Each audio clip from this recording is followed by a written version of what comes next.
Hi, everyone. So we're talking about our lesson this week, making inferences. For those of you that were able to join me, great. For those of you that have missed it, as we go through this, there may be some points where you'll want to actually stop the video and maybe take some notes or come up with your own inferences. You'll see that as we go a little bit further.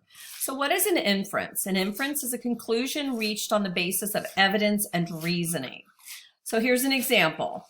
I infer that there is a ghost in my house based on the evidence that I've seen objects moving on their own. So the evidence is that you've seen objects moving all by their own, on their own, and so you believe that there's a ghost in your house. Here's another example. If my best friend stops talking to me, I can infer that he is angry at me or he thinks I'm crazy and doesn't want to be seen with me. Well, a lot of that is based on a couple of things. One, you know your friend, so you're making your decision based on that. So you have some evidence.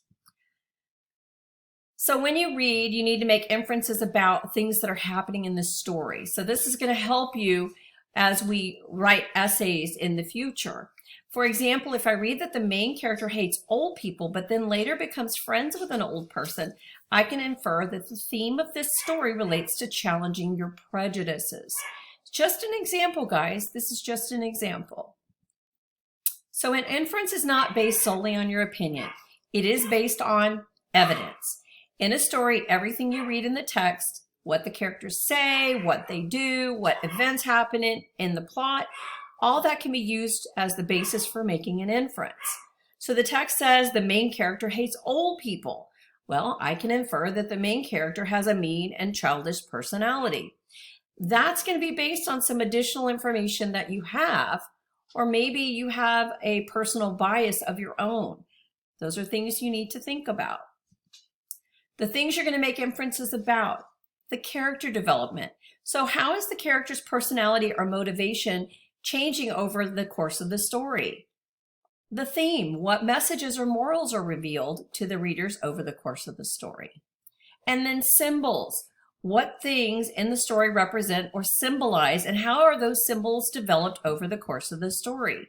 In the book that we've been reading, Uglies, an example of that would be the orchids. In our world, an orchid is a very valued plant. It's very difficult to grow. And they're very nice, beautiful plants. But in Uglies, an orchid is a weed. It is not a valued plant anymore because it grows so abundantly and actually is kind of choking out a lot of the plants.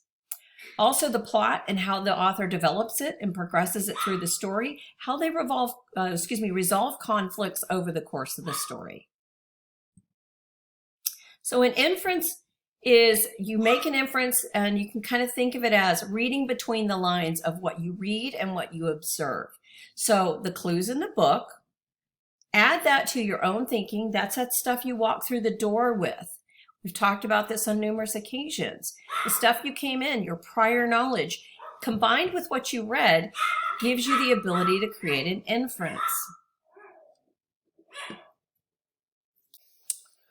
Okay, so again, clues in the book plus your own thinking, that's going to equal an inference.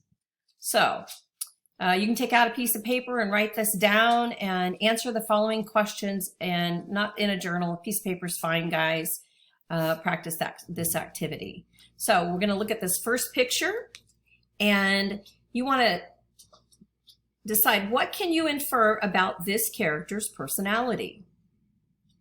And I would pause the video at this point and write your answers down.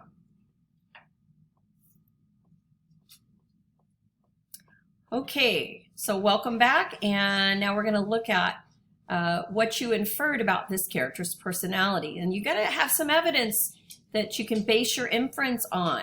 So we're going to look at this. The woman, her characteristics are maybe she's jealous and very emotional. And your evidence, I think she's jealous because she's upset to see the couple kissing. Your evidence is you can see it in the reflection in her glasses. You can see tears. There's the emotion. Maybe she'd rather be the one kissing the man. She does appear to be crying. She also says goodbye to romance. All right, next.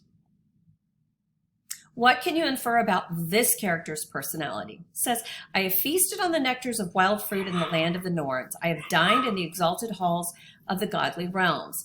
This day I am offered a creamsicle. So pause it and think about that one for a minute.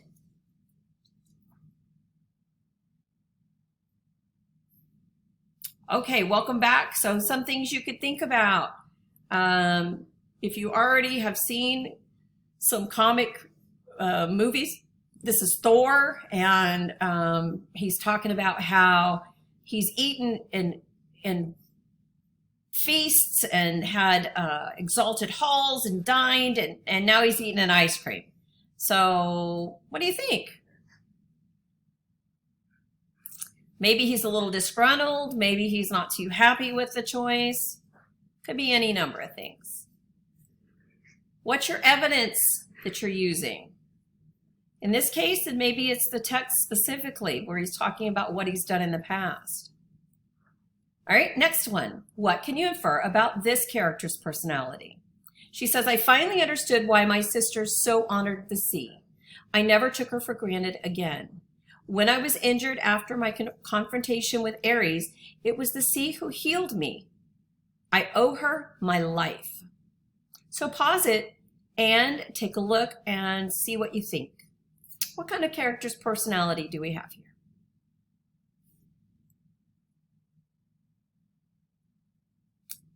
Okay, so welcome back. So what do you think? If you said that she's grateful, you're probably right on point. She is grateful, but also if you went a little bit deeper and you realized that maybe she wasn't looking at the sea as something valuable before. So there's a change of opinion there for her. What's your inference based on? What evidence? Keep those things in mind when you're inferencing. What can you infer about the characters' personalities of both these characters? You have Spider-Man and you have Electro. And we have a lot of background knowledge with this particular group of characters. We've got movies, we've got books, we've got comic books, and all of those things are going to impact your decision on what you think about their personalities. But imagine if it didn't say The Amazing Spider-Man on the bottom and you didn't know anything about Spider-Man. Could you maybe think that he's being a bully, or if you only saw the picture on the right-hand side? Possibly. Again, what evidence is your inference based on? And your evidence can be something that you walk through the door with, folks. What about this one? What can you infer about the relationship between these two characters? It says, did you do your math homework? I'm taking a break. What did I say about reading that crap? It's not crap, Mom. I'm reading. This is reading. So pause it a second and write down what you think is going on. What is the relationship between these two characters?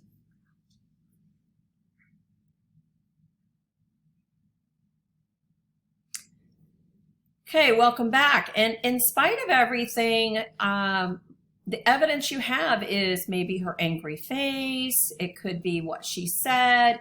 The relationship could be not a very good one because she seems angry. So those are some things that you may have come up with. Again, what evidence is your inference based on? And I just gave you a couple of examples. Okay, so we're going to finish up. Here's some examples of a way that you can take some notes for inferencing. You want to identify the page that you found it on, or where you're getting your evidence from. The example here is, Alan cries, "Do you mean it as a poison?" in a horrified way after the old man describes it to him. And the inference that's example says, this shows that Alan is very innocent in his intentions. He is horrified by the idea of hurting someone or doing something illegal. So here's a few examples that you can take advantage of You don't have to take notes like this. I'm just trying to give you some ways that will help you with keeping up with your inferencing notes, especially when you need to provide some evidence. So if I said to you, you need to give me some evidence for uglies, then you need to be able to identify where it's at in the text. And the reason for that is so that you can direct other people so they can read it and maybe find some other information that will help them to expand their ideas and thoughts on what they're doing. So I hope you liked the video. And again, this was making inferences, and the inferencing quiz is available for you to take. You only get one shot at it. I hope you take your time and read it, and be careful. I look forward to seeing you guys on Monday.